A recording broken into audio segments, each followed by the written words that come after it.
जनता ने दिया जवाब, किसकी बनेगी सरकार? पंचायत चुनाव को लेकर जनता के विचार जानिए पूरी खबर स्टूडियो से लाइव। हमारे साथ बबलू सिंह जी जुड़ चुके हैं। आइए हम उनका रुख करते हैं। बबलू जी, बहुत बहुत स्वागत है आपका। जी बहुत बहुत धन्यवाद, आभार। पहला सवाल, आपसे किसकी बन रही है सरकार?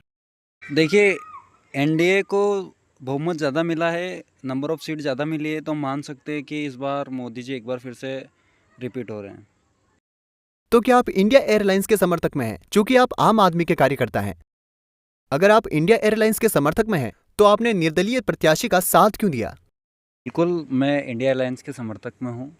हालांकि number of seat India airlines को कम मिली है, इस वजह से हो सकता है कि उनकी सरकार नहीं बने, पर इंडिया एयरलाइंस को एक मौका मिलना चाहिए था। विपक्ष को जो है सत्ता में आना चाहिए था, ताकि देश में हो रहे ध्रुवीकरण को हटा सकें।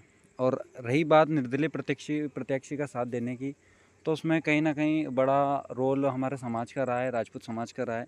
रूपाला के विवादित बयान के बाद एनडीए को समर्थन करना कहीं मैंने उचित नहीं समझा। और इंडिया एयरलाइंस को भी अगर मैं समर्थन करता तो मेरे समाज की जो है ताकत नहीं दिखती, और अपने समाज के वर्चस्व को कायम रखने के लिए मैंने निर्दलीय प्रत्याशी रवि प्रताप का साथ दिया। पंचायत चुनाव भी नजदीक हैं। पंचायत चुनावों को लेकर आपकी राय? क्या आप सरपंच की कुर्सी की दावेदारी करेंगे? देखिए, पंचायत चुनाव को लेकर मेरी राय है कि युवा को आगे आना चाहिए।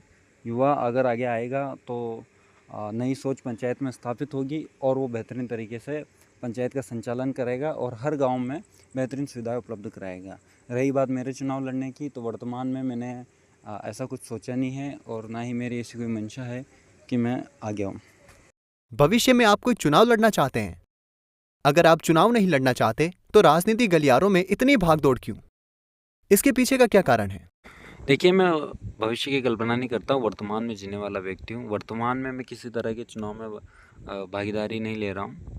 रही बात और राजनीतिक गलियारों में इतनी भागदौड़ की, तो सेवा है, जनता की सेवा कर रहे हैं। और जनता की तो क्या ही सेवा कर रहे हैं, हमारे भाइयों की कर रहे हैं, हमारे परिजनों की कर रहे हैं, हमारे गांव वालों की कर रहे हैं। जितना सहयोग मुझसे होता है उतना सहयोग मैं कर लेता हूँ। मेरी टीम जितनी मदद कर पाती है लोगों की, हम उतनी मदद कर देते हैं। और काम को निकलवाने के लिए कहीं ना कहीं राजनीति में पकड़ होना ज़रूरी होता है, और यही कारण है कि राजनीति गलियारों में अक्सर मैं भागा दौड़ी करता आपको दिखाई देता होगा। झालावाड़ में आपकी टीम किस मुद्दे को लेकर काम कर रही है? फिलहाल हम कोशिश कर रहे हैं कि जिसने भी पंचायतों में नल लगाने के लेकर फर्जी वसूली करी है, उन वसूलकर्ताओं को पकड़े। इसलिए उनके लिए हम सबूत इकट्ठा कर रहे हैं, गांव-गांव धाड़ी जाकर जो पता कर रहे हैं कि किस पंचायत से कितने पैसे लिए गए और क्या क्या कर लिए गए। नल घोटाले में आप किसको जिम्मेदार मानते हैं? नल घोटाले में मैं सरपंच को जिम्मेदार मानता हूँ, जिसने अवैध तरीके से वसूली करी है। सरपंच और तमाम वो अधिकारी लोग जो इस मामले में जुड़े हुए हैं, ये सभी दोषी हैं, और हम कोशिश कर रहे हैं कि जल्द से जल्द इन दोषियों को पकड़ें और लोगों का पैसा वापस उन्हें दिलाएं। आपके ऊपर केस दर्ज हुआ है।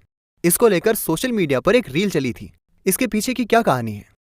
और जिस रील की आप बात कर रहे हैं, वो दरअसल धारा 151 160 का मामला था, जिसकी रिकॉर्डिंग मुझे संबंधित थाने से फ़ोन आया था, और उसी कॉल रिकॉर्डिंग की जो क्लिप काट कर मेरी टीम ने रील बनाई और उसे सोशल मीडिया पर अपलोड किया।